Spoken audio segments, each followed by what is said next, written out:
नमस्कार दोस्तों, एक बार फिर से स्वागत है आप सभी का अतुल्य आरएस के इस डिजिटल प्लेटफॉर्म पर। तो दोस्तों, हमने शुरू किया था स्कूल व्याख्याता भर्ती परीक्षा का पेपर फर्स्ट, और पेपर फर्स्ट में हम पढ़ रहे थे शैक्षणिक प्रबंधन और प्रशासन, जिसे हम स्कूल मैनेजमेंट के नाम से भी जानते हैं। दोस्तों, काफ़ी इंपॉर्टेंट है। यहाँ हमारा टारगेट है कि इसमें आने वाले 15 के 15 क्वेश्चन जो हैं हम बिल्कुल सही कर पाएँ दोस्तों। तो इसी क्रम में आज हम बात करने वाले हैं इसी के अंतर्गत शैक्षिक प्रबंधन की, और ये इसका दूसरा भाग है। हम देखेंगे शैक्षिक प्रबंधन क्या होता है, क्या क्या इसकी विशेषताएं हैं।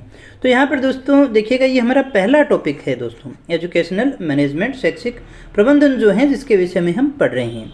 तो दोस्तों, अगर क्लास अच्छी लग रही हो तो वीडियो को लाइक जरूर करना, दोस्तों के साथ में शेयर जरूर कीजिएगा दोस्तों। और चैनल पर पहली बार आए हो तो सब्सक्राइब कर लेना, क्योंकि पूरा कोर्स केवल आपको यहीं पर करवाया जाने वाला है। तो आइएगा बात करते हैं शैक्षिक प्रबंधन के विषय में।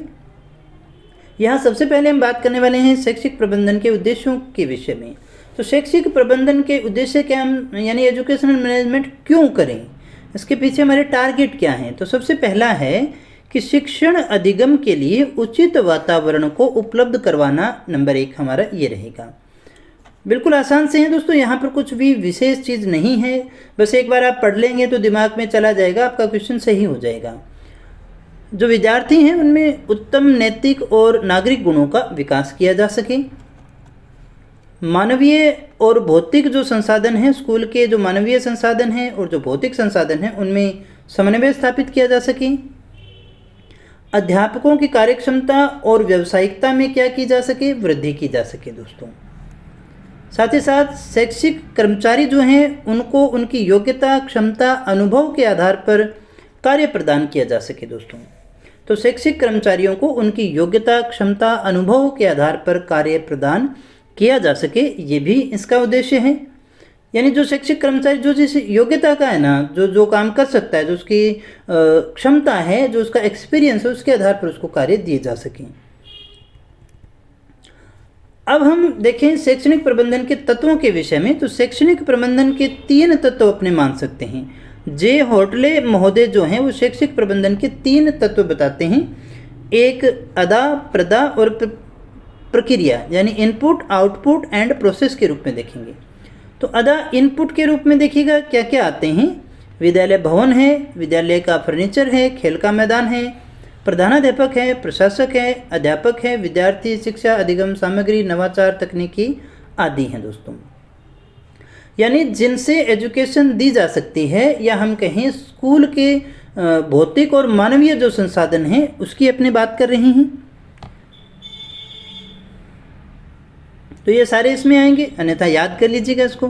प्रदा यानी आउटपुट, हमें क्या मिलेगा, वो आउटपुट मिलेगा उपलब्धियाँ, जैसे अभिवृत्ति, मनोवृत्ति, तर्कपूर्ण चिंतन, प्रबंधकीय नियंत्रण, ये सारे आउटपुट के रूप में देखने को मिलेंगे।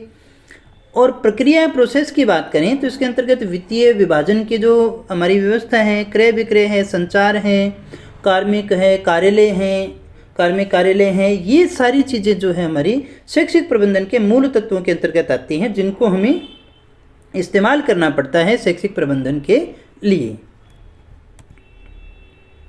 शैक्षिक प्रबंधन में जिन तत्वों को शामिल करते हैं, निम्न तत्वों को शामिल करते हैं। निर्णयन हो गया, मानवीय संबंध हो गए, समाचार हो गए, और संचार हो गए, और समस्या समाधान हो गए दोस्तों। वापस दोहरा रहा हूँ, कुछ भी यहाँ मुश्किल चीज़ें नहीं है, एक बार पढ़ने वाली चीज़ है सिर्फ, बाकी आराम से क्वेश्चन आप निकाल लेंगे। शैक्षिक प्रबंधन में जो तत्व शामिल होते हैं, निर्णयन है, डिसीजन मेकिंग है, कम्युनिकेशन है, मानवीय संबंध है, संचार है, समस्या समाधान है, प्रॉब्लम सॉल्विंग है। अब हम देख लेते हैं कि जो हमारे विद्यालय के संसाधन हैं उनका प्रबंधन किस प्रकार से किया जाता है। तो सबसे पहले हम बात करते हैं मानवीय संसाधन के विषय में। तो जो हमारे मानवीय संसाधन हैं, विद्यालय में संस्था प्रधान जो होता है वही सभी मानवीय संसाधनों का प्रबंधन करने का कार्य करता है। यानी स्कूल में जो मानवीय संसाधन है, जो भी कर्मचारी हैं, उन सभी का मैनेजमेंट कौन करेगा, उन सभी का प्रशासन कौन करेगा, वो संस्था प्रधान के द्वारा, या प्रधानाध्यापक। अब यहाँ संस्था प्रधान प्रधानाध्यापक भी हो सकता है, प्रधानाचार्य भी हो सकता है दोस्तों। प्रधानाध्यापक या संस्था प्रधान का नैतिक दायित्व होता है कि वह अपने अधीनस्थों का उनकी योग्यता के अनुसार प्रयोग करे दोस्तों, उपयोग करे, कि जो भी उसके अधीनस्थ हैं उनकी जो योग्यता है उसी के अनुसार, कम योग्यता वाले को ज़्यादा काम न दे, ज़्यादा योग्यता वाले को बिल्कुल भी काम न दे, इस तरह का जो है हमें कार्य नहीं करना है। जो जिसके योग्य है उसको वही कार्य देना चाहिए दोस्तों। यदि संसाधनों की कमी हो जाए, लगे कि संसाधन पूरे नहीं हैं, तो वैकल्पिक व्यवस्था भी की जानी चाहिए। संसाधनों की रचनात्मकता और सृजनशीलता का उपयोग जो है वो किया जाना चाहिए। सभी संसाधनों को क्या रखा जाए, समन्वित रखा जाए दोस्तों। जो भी हमारे संसाधन हैं उन सभी संसाधनों को समन्वित रखा जाए। सभी के आर्थिक हित जो हैं उनकी रक्षा हो, कोई भी प्रभावित नहीं होना चाहिए। सभी को उनकी योग्यता अनुसार समुचित अवसर, समान अवसर दिए जाएं, उन्नति उन्नयन हेतु अवसर मिले। फिर हम बात कर लेते हैं भौतिक संसाधनों की। भौतिक संसाधन जो भी आप वहाँ पर बिल्डिंग वगैरह है वो चीज़ें देखते हैं वो सारी इसमें आती हैं। अब भौतिक संसाधन होते कौन से? विद्यालय में बात करें तो प्रधानाचार्य का कक्ष हो गया, ऑफिस रूम हो गया, व्याख्यान कक्ष जहाँ पर जो व्याख्यान दिए जाते हैं, कक्षा कक्ष हो गया, सभागार, परीक्षा और मूल्यांकन कक्ष, पुस्तकालय, वाचनालय, विज्ञान क्लब कक्ष, प्रयोगशालाएँ, पाठ्य पुस्तक वितरण कक्ष, कंप्यूटर कक्ष, भंडार गृह, रसोई, क्रीड़ा कक्ष हो गया, पृथक शौचालय हैं, खेलकूद का मैदान है, जल विद्युत व्यवस्था, वाहन स्टैंड, अन्य गतिविधि के कक्ष, जो भी भौतिक चीज़ें जिन्हें हम टच कर सकते हैं दोस्तों, वो सारी की सारी इसमें आएंगी।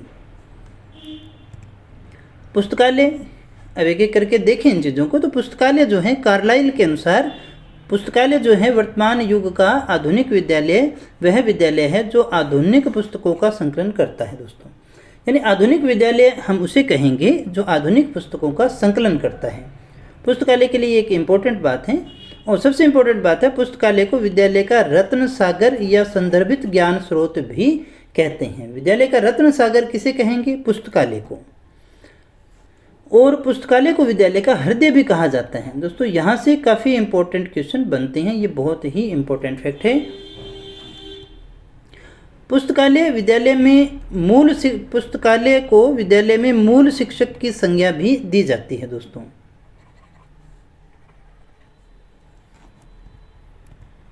फर्नीचर की बात करें तो रायबर्न के अनुसार एक हरी डेस्क है, एक पर एक ही जो हो रखने वाली, दोहरी डेस्क की तुलना में सहज होती है। यानी एक डेस्क होनी चाहिए। दोहरी जिसमें होती है ना, वो बैठने वाला और आगे वाला दोनों जुड़े हुए होते हैं, उस तरह का है ना। फर्नीचर का आदर्श आकार 12x18 इंच का होना चाहिए। दोनों ओर 9-9 इंच का स्थान कम से कम छोड़ा जाना चाहिए। आसन के 2/3 भाग पर 15 डिग्री का ढाल होना चाहिए जहाँ पर आप बैठ रहे हैं। फर्नीचर व्यवस्था बालक के आकार और उसकी आयु के अनुसार होनी चाहिए। यानी जिस क्लास में उसको बैठाया जा रहा है उसमें जो फर्नीचर हो उस पर वो आराम से बैठ सके, उसकी क्षमता के अनुसार होने चाहिए। मौसम के अनुसार भी जो है इनका वितरण किया जाना चाहिए। फिर हम बात करें श्यामपट्ट की, जिसे अपने ब्लैक बोर्ड बोलते हैं सामान्य भाषा में। विद्यालय में शिक्षण अधिगम के लिए 2 प्रकार के बोर्ड का इस्तेमाल किया जाता है। एक तो है दीवारी श्यामपट्ट और एक लकड़ी से बना हुआ अस्थायी श्यामपट्ट होता है दोस्तों। यानी एक तो जो कमरे में दीवार पे लगा ही रहता है, दूसरा जिसे आप उठा करके ले जा सकते हैं, लकड़ी का बना हुआ होता है। पेड़ वगैरह के नीचे आप पढ़ाना चाहते हैं तो वहाँ पर ले जा करके पढ़ा सकते हैं। दीवारी श्यामपट्ट, यह श्यामपट्ट स्थायी होता है। कैसा होता है? स्थायी होता है, फिक्स होता है, दीवार पे लगा हुआ। इस पर अधिकतर अध्यापक इसी पे होता है। जेम्स जो है वो श्यामपट्ट को शिक्षक का परम मित्र कहते हैं। ये स्टेटमेंट है, बहुत अच्छा क्वेश्चन बनता है।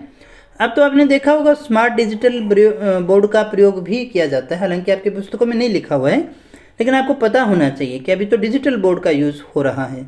उसमें आप देखिए वीडियो है, ऑडियो है, पिक्चर है, स्लाइड्स है, कुछ भी दिखा सकते हैं। बहुत ही अच्छा होता है, उस पर आप लिख भी सकते हैं।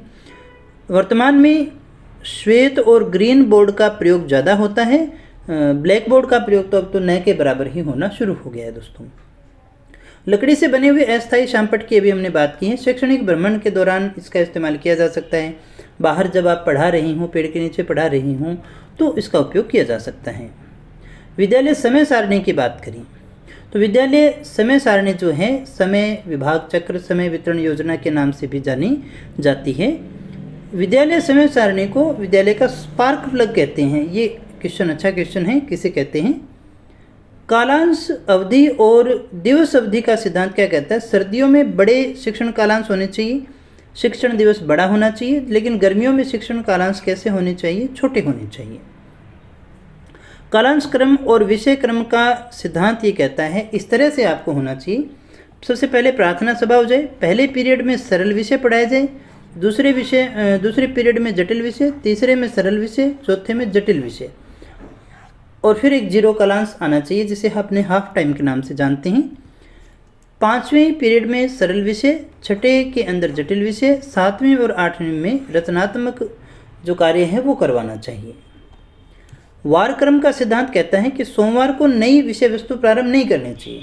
देखिएगा, जनरली हम क्या करते हैं, सोमवार को नया चीज़ शुरू करना है तो हम सोमवार पे छोड़ देते हैं, लेकिन सोमवार को करना नहीं चाहिए, क्योंकि शनिवार और संडे की छुट्टी होती है ना, तो उसका जो मानसिक लेवल है वो थोड़ा आनंद वाला होता है, इसलिए उसके दिमाग में जल्दी से जाती नहीं है।